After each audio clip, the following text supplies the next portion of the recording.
Palestine advocates decry MSNBC's cancellation of Mehdi Hasan news show. Washington, D.C. MSNBC has canceled Mehdi Hasan's weekend TV program, sparking anger from many Palestinian rights supporters who consider the progressive host a rare critic of Israeli policies on United States cable news. The decision, first reported by the news website Semafor on Thursday, came amid what advocates describe as a crackdown on criticism against Israel in the media, at universities and in arts. The country is currently leading a military offensive in Gaza that has killed more than 15,000 Palestinians, prompting human rights concerns. Time equals 400 Ms. greater than left-wing Congressman Ro Khanna said canceling the show during the conflict is bad optics for the network. As a strong supporter of free speech, MSNBC owes the public an explanation for this decision, Khanna wrote in a social media post. Why would they choose to do this now? Time equals 400 Ms. greater than Semafor reported that Hasan's show will be replaced by extending news anchor Ayman Mohyeldin's self-titled program to 2 hours. Mohyeldin, who is Arab American, is also a critic of the Israeli government.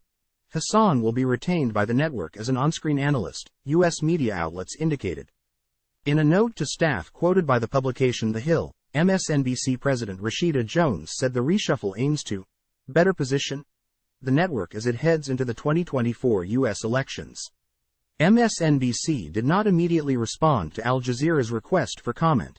Palestinian American human rights lawyer Noura Erakat called the program more needed than ever. He should be amplified, not shut down, Erakat wrote in a post on X, formerly Twitter.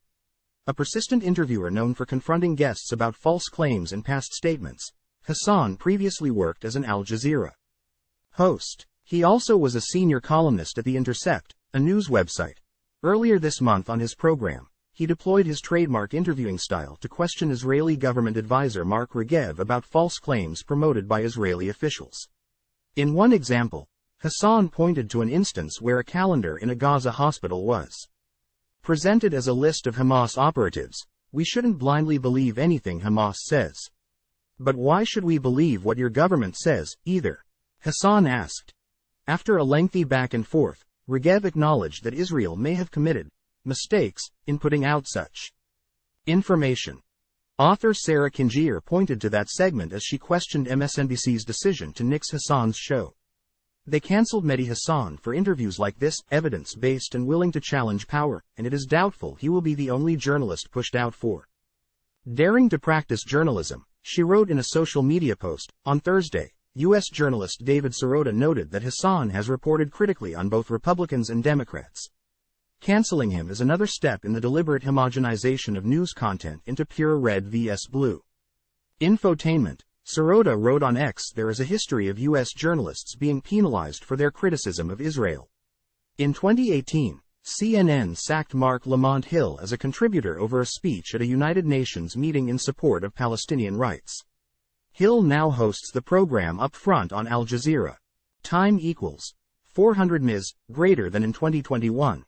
The Associated Press news agency also fired a young reporter over social media posts in support of Palestinian rights.